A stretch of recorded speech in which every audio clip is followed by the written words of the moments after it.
Wow, bright and early in the morning and you all showed up. I love working with diehards. I'm delighted to be here and I really mean that. For any of you who were here last year, your keynote speaker was my son, Alex Tapscott, so I'm following in his footsteps. There you go. And I want to talk to you, quite frankly, about what's going on in the whole world of blockchain. And give a state of the union, if you like. And it's not going to be a political, presidential type, hyped up state of the union. Everything is wonderful. I want to talk to you frankly about where we are and what we need to do to go forward. And for those of you who are tweeting, my Twitter is @dtapscott. Okay, IMAG people, we're going to have to keep the slides up for the rest of the talk. Let's get into it. There are a lot of people who say this whole blockchain thing is kind of stalled. People who should know, important publications. You've got the New York Times. Amid Bitcoin uncertainty, the smart money knows that crypto is not ready. Gartner Group says blockchain will be nothing more than an add-on for ERP and CRM software. Now, when you read this stuff, you can be forgiven for having a little cognitive dissonance. When you flip the page, you hear about rather large organizations adopting blockchain. One big organization is China. It's got a lot of people, big organization, and they're replacing their currency with a cryptocurrency. And just on the level of currencies alone, state-based fiat currencies, there are extraordinary things coming in the wind that will bring billions of people onto blockchain platforms around the world, and currencies is one of thousands of applications. So how do we explain this? What's happening here? Well, I'm going to take you through 4 things, and I'm really happy to do this. I kind of saved this talk for today. First, I want to just set this up. What is the promise of this technology, really? What is the real progress to date? What are some of our big challenges going forward over the next year? And perhaps when you meet again, a year from now, we can review that. And I'd like to throw out a challenge to you. So let's get into it. First of all, the promise. Some of you may have read Blockchain Revolution. A little history on this. I wrote a couple of books in the 1980s that nobody read. I think my mother bought most of the copies. But I finally wrote a bestseller in '93, Paradigm Shift, which is obviously a big book, and then The Digital Economy, that amazingly competed on the bestsellers list with Bill Gates' book, The Road Ahead. Although I never got that interview with Letterman on national TV. Still, we were back and forth on the big list. And 20 years later, I was asked to write the anniversary edition of The Digital Economy. And so I had to think about where we've been and where we're going. And I concluded, first of all, the book held up quite well, which was great. There was a section on the dark side where everything bad I said that could happen did happen. That's for another day. But it occurred to me, we've kind of gone through this first era of the digital age. Mainframes, mini computers, PCs, the internet, the web, social media, the mobile web, the cloud, big data. And I came to the conclusion that we're entering a second era where technology is infusing itself into everything, into the physical world with billions and trillions of inert objects that become smart communicating devices. My hotel room next door, the Hilton, the door is an internet appliance. And I had a camera stolen from a hotel room in Miami a decade ago, and the door knew about me. It actually knew that there'd been an unauthorized access. I have a friend in Toronto. Everything in his house that has electrical power has an IP address, and all these things talk to each other. I have no idea what his refrigerator says to his toaster, but apparently they're friends. So maybe they have benefits, I don't know. But But that, actually, he was telling me that his fence talked to his sprinkler system. And I said, well, Ken, why would you care? He says, well, Don, if a burglar comes over the fence, the sprinkler is my first line of defense. So that's the old internet. The next step is that these devices are going to start doing transactions. So light bulbs will purchase power from a distributed power grid, and it will know the provenance of the electrons and where they came from to make sure it's a green source. And when the light bulb pays for the power, its reputation as a trustworthy light bulb and device is established with the various power sources. So we have machine learning and AI, technologies that learn. They do things they weren't programmed to do. And I came to the conclusion that the foundation for all of this was, in fact, the underlying technology of cryptocurrencies, blockchain.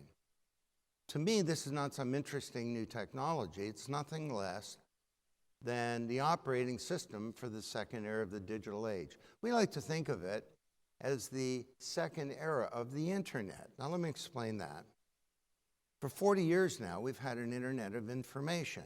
But if I send you some information, a PDF of this deck, I'm actually not sending you the information, I'm sending you a copy.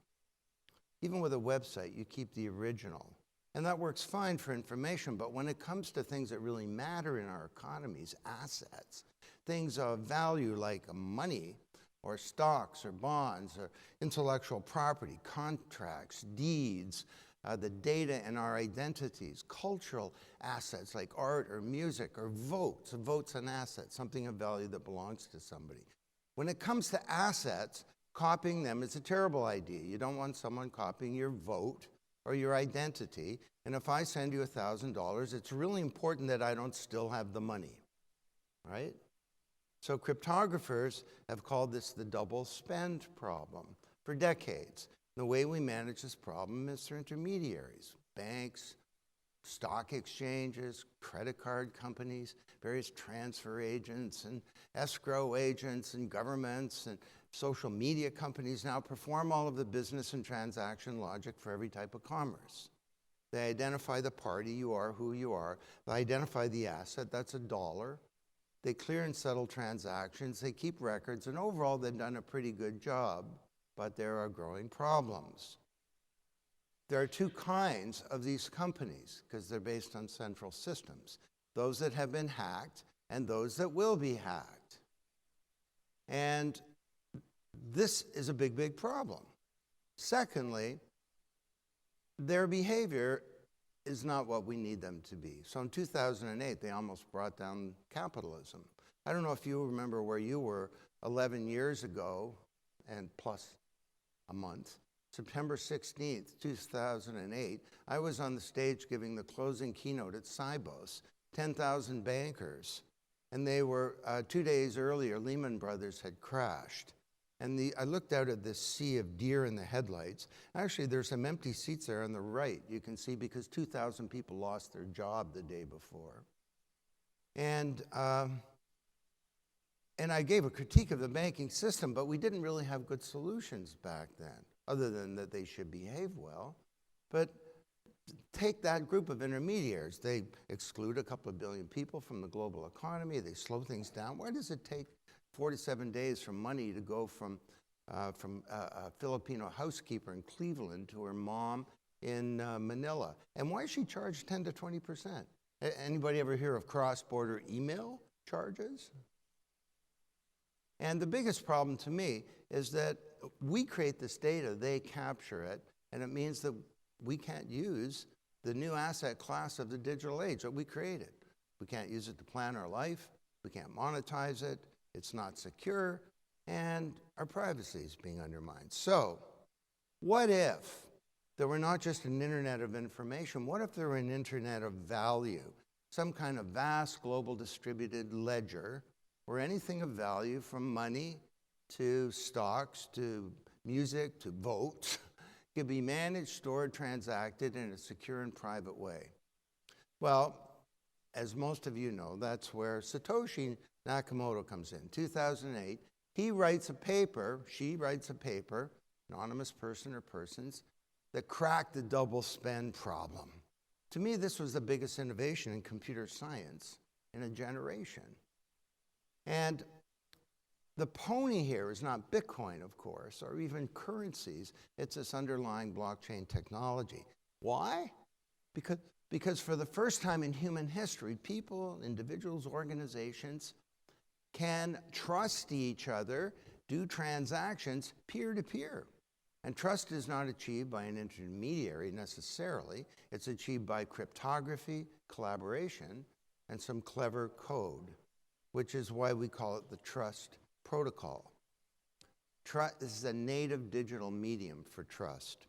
Now let me just do a little sanity check here. Would you put up your hand, one of these categories? Number one, what's a blockchain? Number two, I know a little bit, but don't get me on stage to explain it.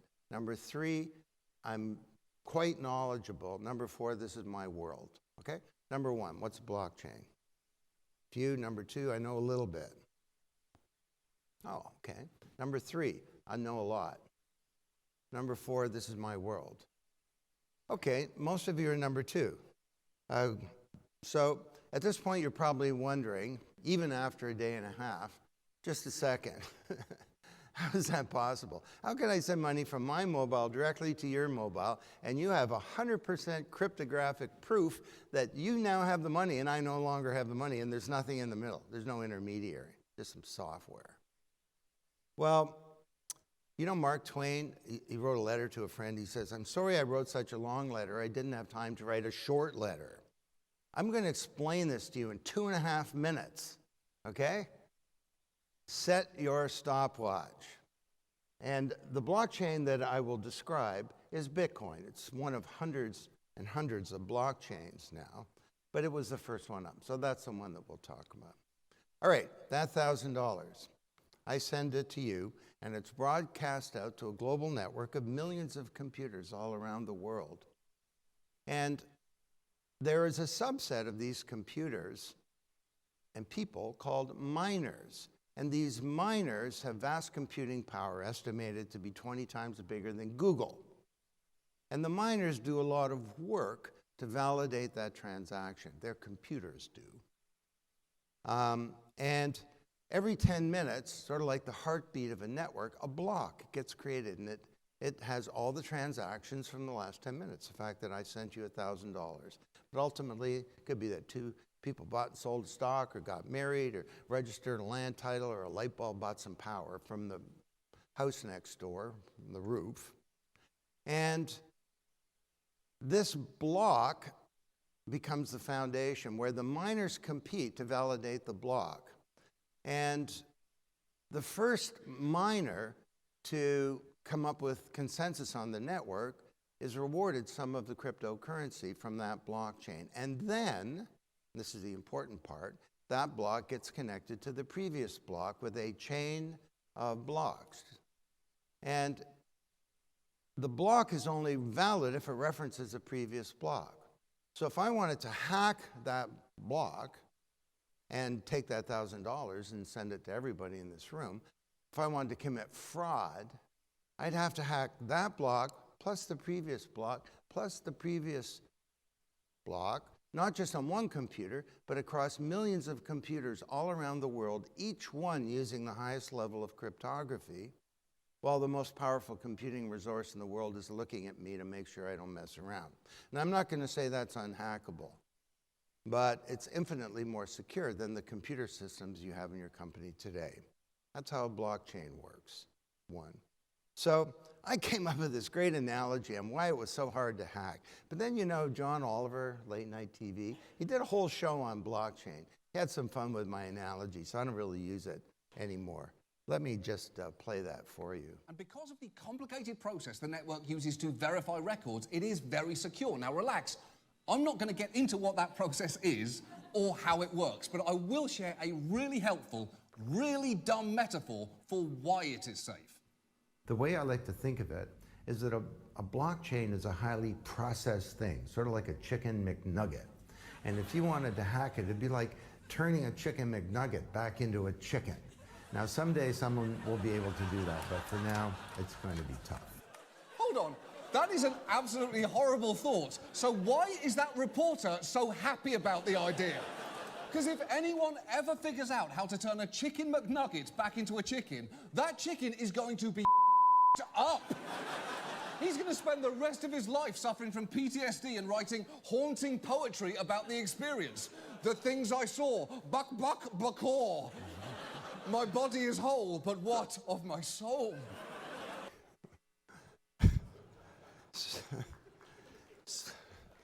So you can see why I don't use the analogy anymore. My body is whole, but what of my soul? So Bitcoin was the first app of the Internet of Value, just like email was the first app of the Internet of Information. And then, after email, decades of it, we had the rise of the web, where people could build any app. And that's what's happening now, multi-app type platforms. Hyperledger from the Linux Foundation, Ethereum, that does this, has a wonderful facility for creating smart contracts. You've got R3 Corda, 150 banks have got together and trying to reinvent the transaction system. And there are a series of really exciting new platforms that sort of look like the World Wide Web, only not just for building tools to manage information, building tools and applications for the transformation of value within our corporations and within the economy. So,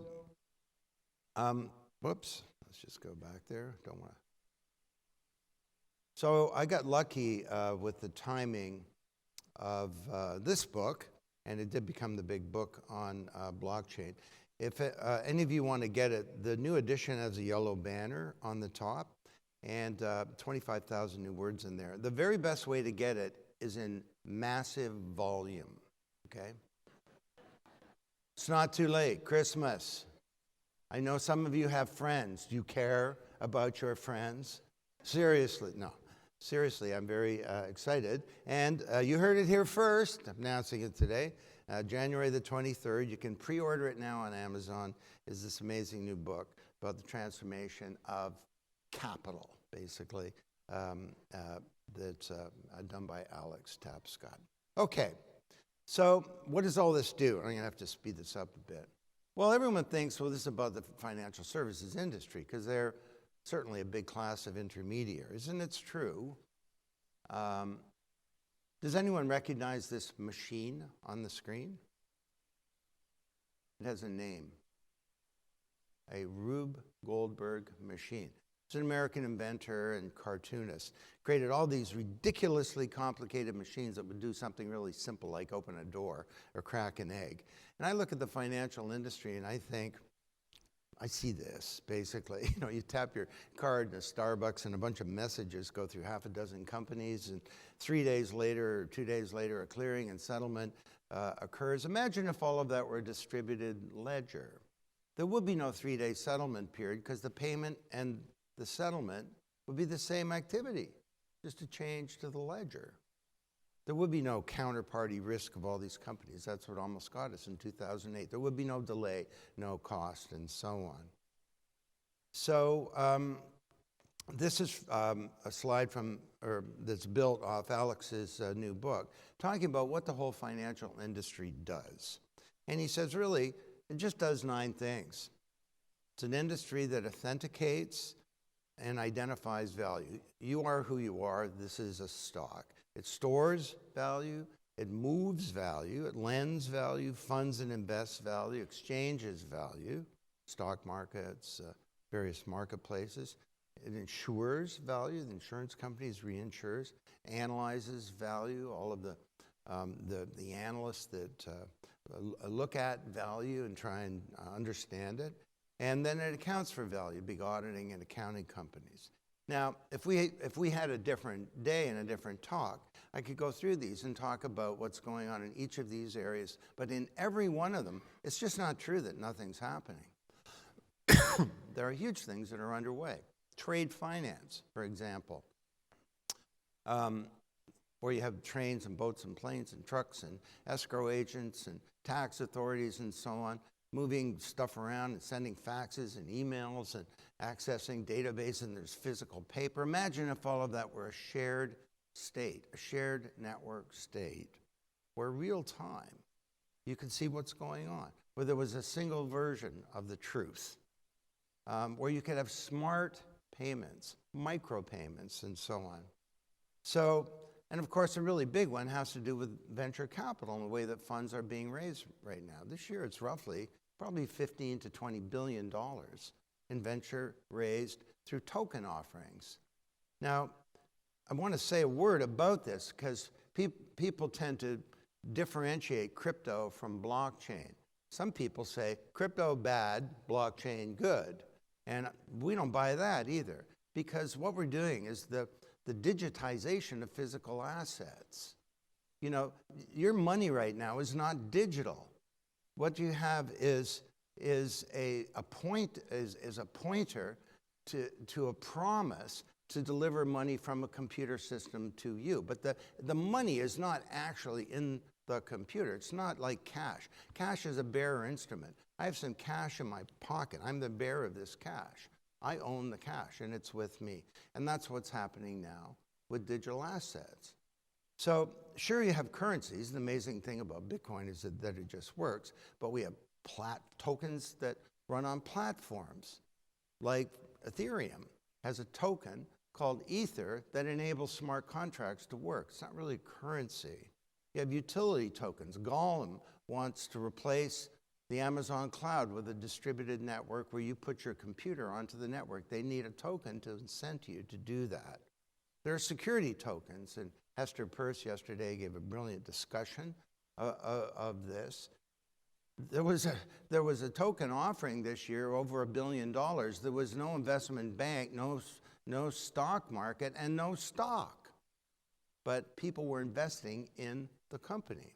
You have natural asset. All securities will become digital assets on blockchains. There are natural asset tokens representing things like a barrel of oil or a synthetic asset like a carbon credit. Crypto collectibles. We collect all kinds of things, not just kitties. But now because the double spend problem's been solved, you can have a kitty that nobody can replicate, and many other types. So there's no dichotomy here. These are part of the same storyline. Then, of course, Libra's come on board, and it's stimulated things hugely. And everyone's now talking about blockchain again. And just to be clear in your mind, they're the self-organizing currencies like Bitcoin. They're the corporate currencies like Libra. And if they are able to implement that, and it's a big if, you can bet that Jeff Bezos is not going to want people buying books on Amazon using Libra. There'll be an Amazon corporate currency too. And then you have the state-backed currencies. The first one up, a big country, is going to be China, likely next year. And that has got the Fed going, because if the Chinese implement a cryptocurrency, they can extend it into Southeast Asia and into Africa, and very quickly it replaces the US dollar as the currency of record. So these are tumultuous changes that are underway. And they point to a promise of very profound transformations. Now, where are we at? Well, let me just give you a minute on each of these. Supply chain was always talked about as being a big one. And for sure, it is. It's a $50 trillion industry. And we're going to have one of the leaders of the whole supply chain industry coming here and talking to us in a second. But the problem of conflict diamonds has pretty much been solved by Everledger and the broader community of which they're part.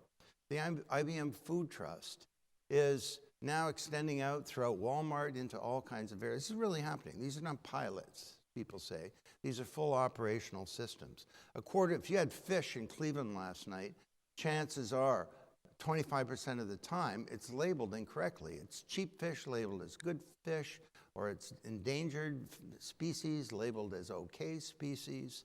We can now track the provenance of food. And food is just one of many things. So this is happening, but it is happening slowly because these are huge changes that involve all kinds of different players. Not like the internet where you stick up a website and you could sell something. Now, a second really big set of changes that's in its very early stages, I think may be huge, the biggest, is what happens to data in this new world. And right now, I'm sorry, I'm a little hyperbolic here, but I think we sort of have this feudal regime. You know, under feudalism, which surrounded the world before capitalism. You weren't paid a wage, you were tied to the land, you created some value, grew some produce, you got to keep a little bit of it, the landlord took most of it. Well, the new asset class is data, you create it. But the landlord expropriates it and you're left with a few cabbages.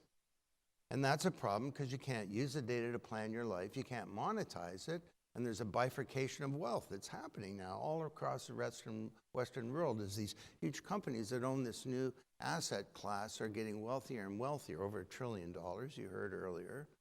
But we can't get value out of the data that we created. And the biggest one is that our privacy is being undermined. And people say to me, well, Don, privacy's dead. Get over it. If you got nothing to hide, what's your problem? I think this is foolishness.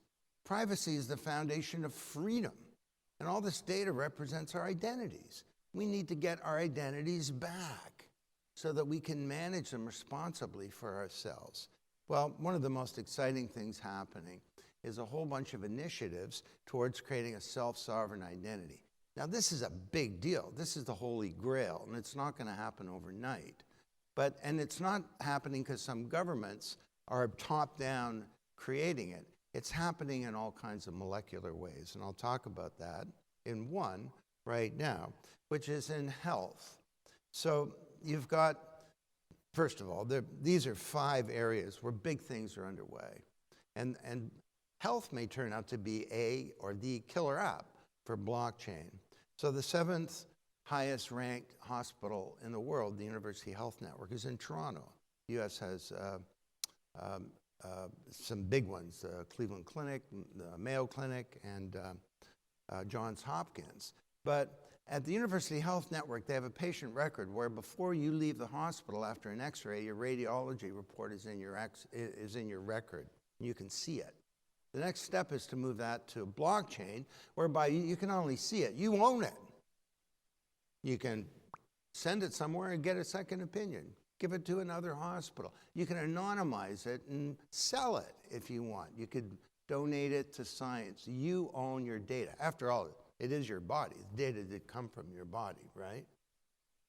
So you can imagine that that's a wedge in the door for, well, once that thing is up, we'll get the big pharmacy, maybe Shoppers Drug Mart, to put in prescription data and get the local state government to throw in a driver's license and other transactional information. Maybe Visa or MasterCard will get involved and sweep up all this transactional data, and you'll have an identity that you can manage for yourself.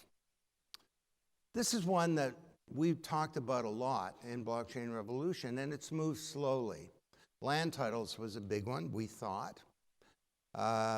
70% of the land titles in the world, in the developing world, are not enforceable. You're in Honduras, if some dictator comes to power, he says, well, you may have a piece of paper that says you own your farm, but the central government computer says my friend owns your farm. And this is a huge problem all across the developing world. So we are very excited about blockchain as a solution, because if you put a land title on a blockchain, nobody can mess with that unless they know how to turn a chicken McNugget back in. No. So, but the problem here, as with a lot of this stuff, is that it's messing with very fundamental things. Like, it's hard to get a valid land title in the first place. Just like Mycelia, bless her heart, Imogen Heap, putting a song up there on a blockchain platform, and the song's inside a smart contract. And the contract protects her intellectual property rights, and the song has a bank in it that collects money. And if you're a movie producer and you want to put the song in your movie, the movie says, well, what do you want to do? You want a background music, it's a theme song, somebody's going to sing it. The way she describes it is, my song acts as a business, protecting my rights. Well, that's a hard one to do too, it turns out. One of the big reasons is that all music to date is not going to be moved to a blockchain. Now, the good news of that, on that story, is that 90% of all the music in the world will be created in the next decade. So if we can get a platform going, we can start to move that there. Telecom is one that we thought would move slowly. It's exploding. There are all these applications. Reliance Industries is the biggest company in India, and they're moving 300 million of their mobile users, Geo platform, onto blockchain as a service. They want to solve a whole bunch of problems, including bringing these people into the financial system, land titles, and move towards a self-sovereign identity. And that's one of many things that are happening. Blockchain with mesh networks as a add-on or even a replacement for 5G is one that has extraordinary ability. Energy and climate, it's another huge one. You got companies like LO3 Energy that we talked about in the book that are now doing very well. Distributed power networks are happening in the home. This is full disclosure. I co-founded this company. It's called carbonex.ca, tokenizing carbon credits. We need to mobilize the planet to make this happen. And the planet's been mobilized before around world wars, but we were on different sides. How do we get everyone on the same side so that we can reindustrialize Earth? It's kind of a big job. Well, they're not going to do that because they heard another great lecture from, Al Gore or something, although, bless his heart for getting this thing going. But they're going to change their behavior through economic incentives. So you'll buy that carbon neutral cappuccino machine because it comes with Carbonex tokens, and they're fungible, and you can trade them or turn them into a fiat currency. And early in the new year, we'll be announcing our first carbon neutral ETF. LO3 Energy is another one that's going. Moog, company that builds precision airline parts for, say, Boeing, needs to create these parts in their factory and then ship them out to Boeing. Now they have 3D printers in the Boeing factories that print the parts on a real-time,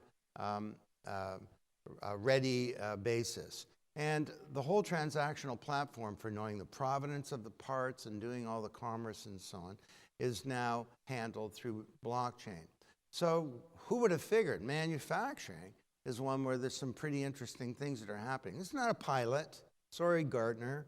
It's an operational system that's the foundation of Moog's business. And then we thought there'd be a lot of opportunities for blockchain in government. You've heard a few here today. The Internet of Information, I wrote a chapter in the digital economy called Reinventing Government. Is anyone here who thinks that government was reinvented from the Internet? We kind of paved the cow path, didn't we? We automated existing government procedures. But that's now starting to happen. In some countries, it's happening fast. Dubai says that it's going to be a fully blockchain government by 2021, and they're actively implementing systems throughout the government. And then our democratic institutions is another one where there are a lot of problems right now. And this is not a political comment at all. I'm just saying that trust in government has never been lower, according to the Edelman Trust Monitor. A lot of young people aren't voting. They agree with the bumper sticker, don't vote, it only encourages them. And that is kind of funny, but it's not really, because what are the alternatives to democracy?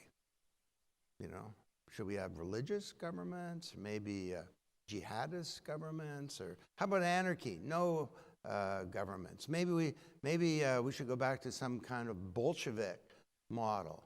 This is a precious institution that we need to defend.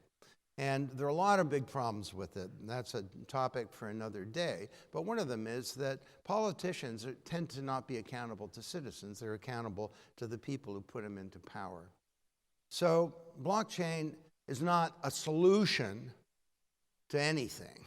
People solve problems, not technology. But we have a new platform here where people can do some extraordinary things. Real simple one is e-voting.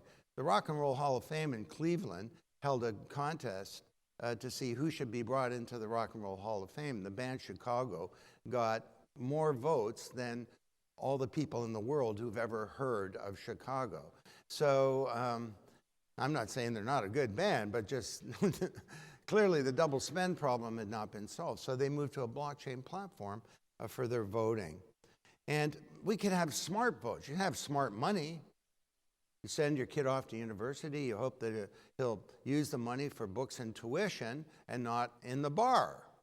Well, if you had smart money, He goes into the bar, orders a caipirinha, and the caipirinha says, well, I don't do, or the money says, I don't do caipirinhas. I only do books and tuition. So we could have that with books. You vote, with votes. You vote for a program as well as a person. So those are 8 of about 30 different areas that we're looking at the Blockchain Research Institute.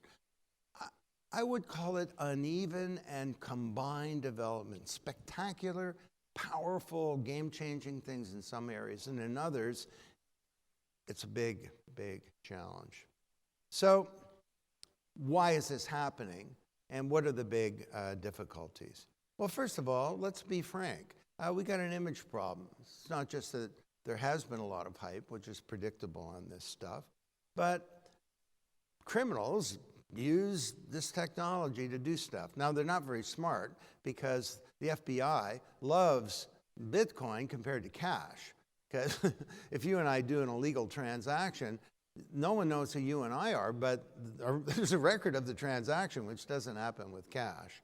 And let's face it, criminals are always the first to adopt exciting new technologies, you know, like the automobile or the flip phone or whatever. But it's not helpful when you get a quadriga, as we had this year, and $250 million kind of evaporated. Either that or Gerald Cotton's in an ashram somewhere with a mighty expensive yoga teacher in India, or somewhere. Nobody really knows what happens. And it's the default position of a lot of people and regulators. Crypto, well, that's what this is all about. We have to keep working on this. Secondly, we're messing with some very fundamental things here, unlike the Internet of Information. I think we're messing with the architecture of the corporation. Now, in Blockchain Revolution, we talked about this guy, Ronald Coase. I first raised him in 1994 in the digital economy as the economist who would help us understand the digital age. He never wrote about the digital age, but he had a theory of the firm that the reason that we have firms is transaction costs. He said the costs of doing all this stuff like search and coordination and contracting and management and building trust in an open market, it's totally prohibitive, so we bring that inside the boundaries of a firm where we have filing cabinets to find information, org charts to find people, management structures to coordinate and motivate people, and so on. I think he was right. The industrial age corporation was vertically integrated. Everything was inside the firm, did everything from soup to nuts. Then we had paradigm shift in '92. I said, I think the boundaries of the firm are becoming more porous. Then a few years later, we talked about business ecosystems. Cisco focused on what they did best and partnered to do the rest. That was our poem 20 years ago. And it's true, companies began to unbundle. What does blockchain do to all that? Well, a little snippet is brought to you, this is the new model, from the Decentralized Autonomous Organization. This is a chart from the book where we hypothesize, where could this go? It had something highly automated using AI, smart agents, and blockchain. Could you have a company with no CEO, no management, no people? And we almost didn't publish it because we thought this is so futuristic. And a couple of weeks after the book came out, the DAO, Decentralized Autonomous Organization, was launched. It was a venture capital company with no people.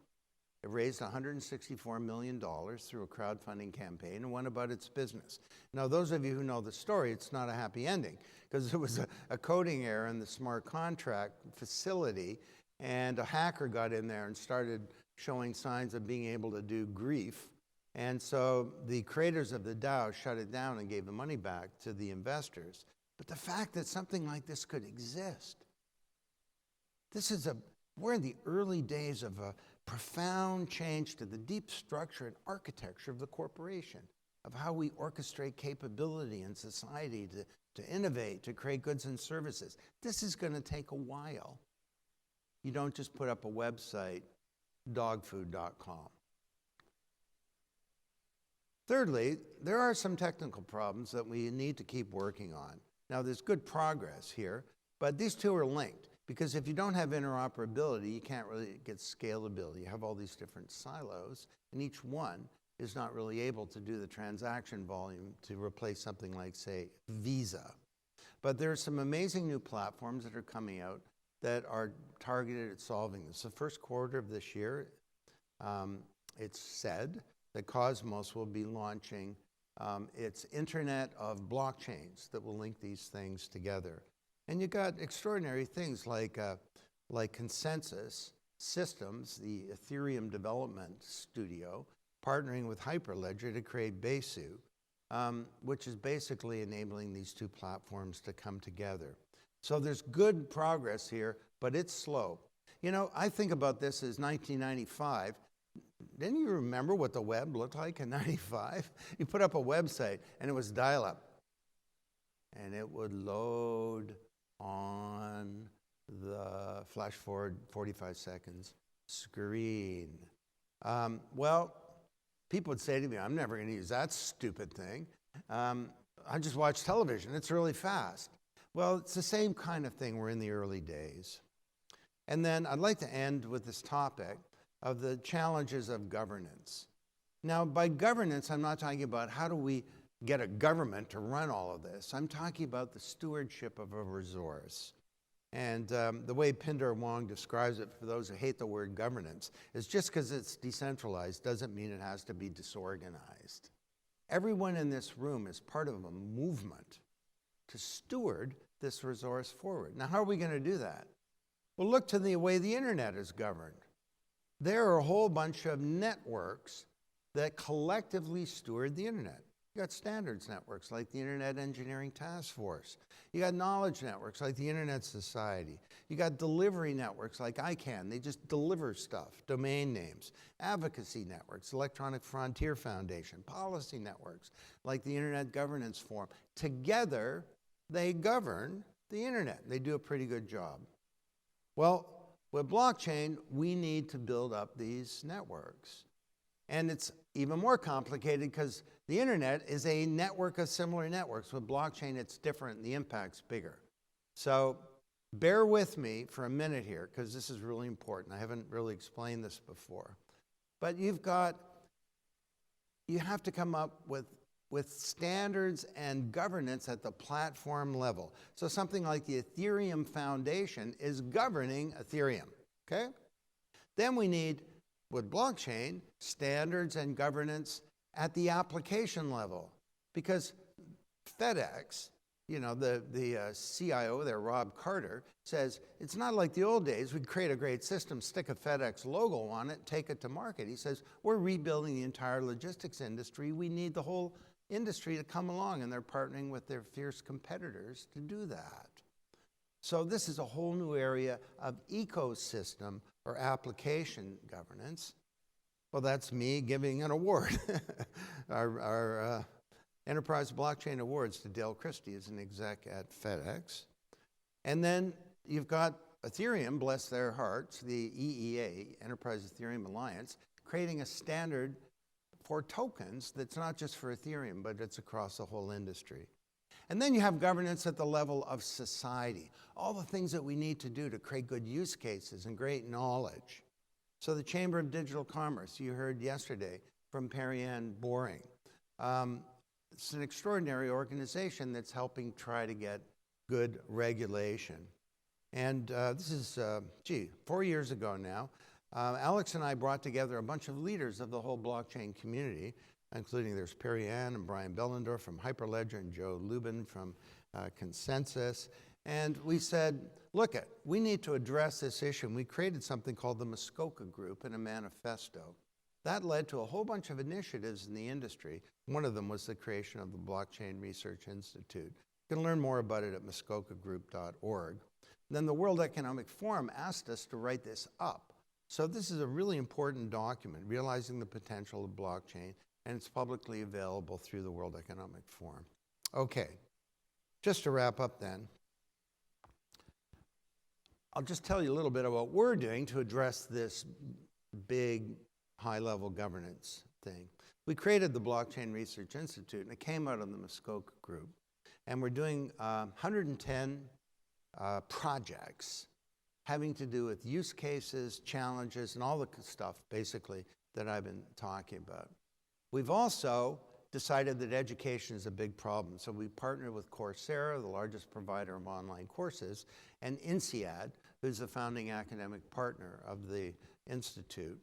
And we have this special thing that we arranged today. This is like $79, so it's not exactly a lot, but you can get 25% off. It's 4 full courses.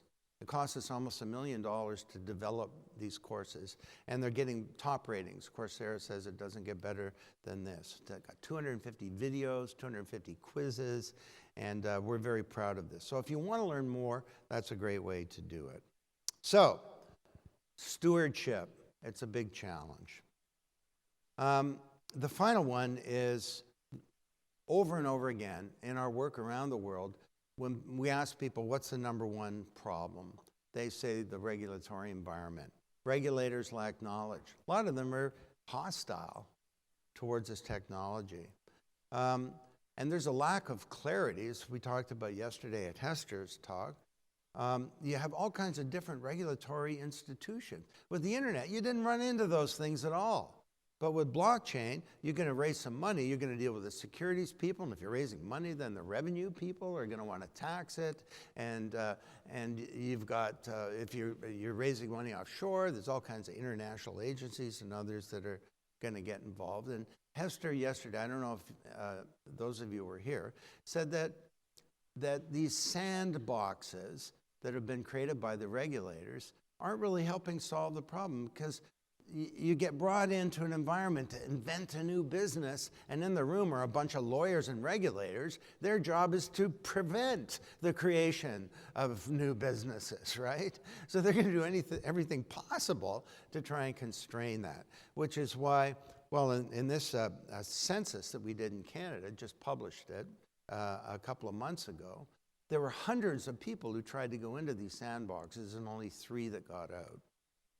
So, just one example. Actually, I'll give you this in a sentence. This is a big energy company that they want to create a distributed market for energy where your light bulb can go to an auction and find the best source of power and change the power source every 5 minutes. Except in this country, to change your power provider, you need a new meter by law, and it takes 6 months to get a new meter. So these are like structural regulatory things that just prevent blockchain from happening. So, what can you do? Well, here's an interesting idea. If Silicon Valley was the global center for the first era of the internet, where will the second era be based? Now, it'll have more than one center, but I think that the people behind this event are thinking, gee, maybe Cleveland could be one of those. What do you got to do? Well, these are the things that you have to do to make it happen. So we actually have an analysis of this, but for fun, during the World Cup, we also did a Twitter vote. Now, it's very unscientific. One reason is in China, you can't get Twitter, so the Chinese vote was kind of a little lower than it might have been otherwise. But this is kind of the way it all mapped out on that vote. But if you go to this website, fresh as of last night at midnight, there's a new listing of the top 16 in the world, and the listing corresponds to those criteria that I identified. You create a global center for the second era of the internet, you got jobs, you got tax revenue, you got economic development, you got good health, you got all kinds of great things happening.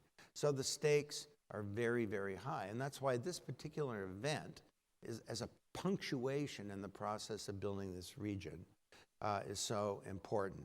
And it's why we at the Blockchain Research Institute are so happy to partner with Blockland in advancing this, because we think it's a very important organization. To close, this is a new paradigm. And when you get a new paradigm, you get a leadership crisis. These things cause dislocation. They're received with coolness or worse. vested interests, fight against change. And it always happens. Leaders of the old paradigm have the greatest difficulty embracing the new. Galileo had a rough life trying to convince the church that the earth wasn't at the center of the universe. Do you know when he was exonerated by the Pope? 20 years ago. The Pope said, Galileo was right. The world is not flat. We're a planet. We rotate around the sun. The universe does not rotate around us. That was 20 years ago. The leaders of Newtonian physics had a tough time embracing Einstein's general theory of relativity, and they fought against it. How are you going to find leadership? How is your company going to find leadership? How will your region find leadership? How will your country? Well, we've studied thousands of organizations now. You know where leadership comes from? It can come from anywhere. Sometimes you get a Fred Smith, FedEx, driving the transformation of that business around blockchain.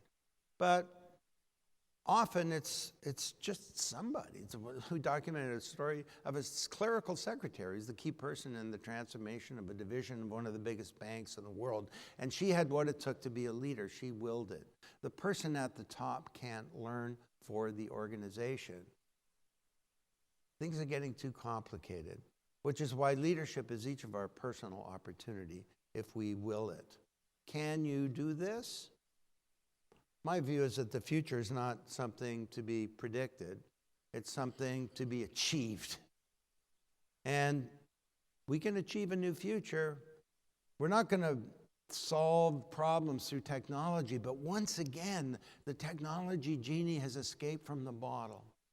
And it was summoned by this anonymous person or persons at this uncertain time in human history where we have a world that's too unstable, it's too conflicted, it's too unsustainable, it's too unequal. And the genie is not going to solve our problems, but it gives us another kick at the can to rewrite the economic power grid and the old order of things if we will it. I wanted to just close with an analogy for you. We've been studying nature recently. Fish come in schools, bees come in swarms. Starlings in different parts of the world, the Moors in England, come in something called a murmuration. Have you heard that word? Murmuration. It's in the dictionary. It's what starlings come in. And the birds are out over a 20-mile radius throughout the day doing their starling thing. And at night they come together and they create one of the most spectacular things in nature. And there's leadership, but there's no one leader. And scientists that have studied this say they've never seen an accident. The murmuration has a function. Look on the right of the screen here. That's a hawk, a predator, a killer of starlings being chased away by the collective power of the little birds. That hawk is 25 times the size of a starling. When the moment is right, this magic happens. So, is this some kind of fanciful analogy, or might you actually learn something from it?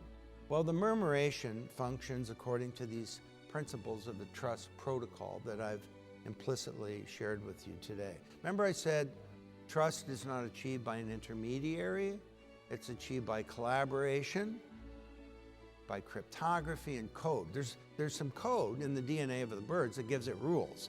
The big one being don't bump into anybody else. But there are other rules like don't get too far away. And the murmuration has a great interdependence. You know, I say to like senior executive audiences, I don't think business can succeed in a world that's failing. And the murmuration functions as if the interests of an individual bird are connected to the interests of the murmuration as a whole, to the collective. And the murmuration also has a great interdependence, which leads to this concept of integrity, which is really the foundation of trust. Like, what is trust?